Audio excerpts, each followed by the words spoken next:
ఈరోజు మరి మానుకోటకు వచ్చిండ్రు సేవాలాల్ బాపు కాయకోతో జాంజో చాంజో మాంజో.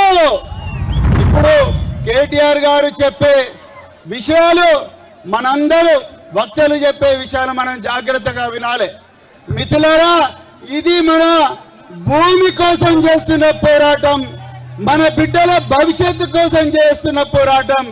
తెలంగాణ ఉద్యమంలో బహుజన బిడ్డలు, మరి ముఖ్యంగా గిరిజన బిడ్డలు తాను నాయక్ సాయుధ రైతాంగ పోరాటంలో తన ప్రాణాలు అర్పించిండ్రు. శ్రీనివాస నాయక్, బోజ్జా నాయక్, రమావత్ రమేష్ నాయక్, ఎందరో మంది బిడ్డలు తమ విలువైన ప్రాణాలు అర్పిస్తే ఈ రోజు రేవంత్ రెడ్డి ప్రభుత్వం మన భూములు గుంజుకుంటా ఉన్నది. ఒక్కసారి ఆలోచించండి. కేసీఆర్ ఆయో, గురుకులాలు లాయో. అవునా అవునా కదా? కేసీఆర్ ఆయో, తండాలు గ్రామ పంచాయతీ కిదు. అవునా కదా? కేసీఆర్ ఆయో, కోడి భూములకు పట్టాలు కిదు. రేవంత్ రెడ్డి ఆయో, మన భూములు గుంజుకుంటున్నారు. కేసీఆర్ ఆయో, మన బిడ్డలకు సన్న బియ్యం ఇచ్చిండు. రేవంత్ రెడ్డి ఆయో, మన బిడ్డలు విషాహారంతో చచ్చిపోతా ఉన్నారు.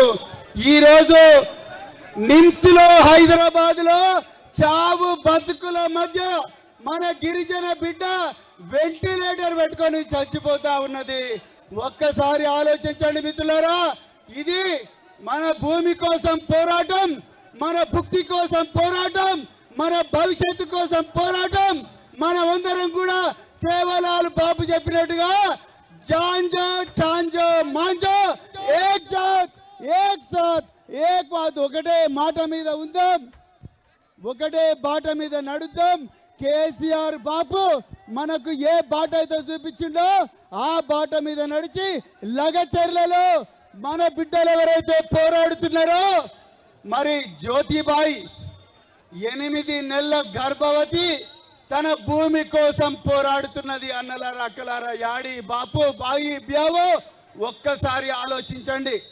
అదే విధంగా కిష్టుబాయి, సుశీలాబాయి, దేవుబాయి, ఎందరో మంది మహిళలు వాళ్ళ భర్తలను రాత్రింబవళ్ళు పోలీస్ స్టేషన్ లో టార్చర్ పెట్టి జైల్లో పడేసిన ఈ రోజు మన హక్కుల కోసం ఆ బాయిలు పోరాడుతున్నారు, ఆ అక్కలు పోరాడుతున్నారు. మరి వాళ్ళకందరికీ సంఘీభావంగా మన పోరాడంలో అవుతా, గట్టిగా చేతులు చెప్పండి, పోరాడంలో అవుతా, పోరాడంలో అవుతా.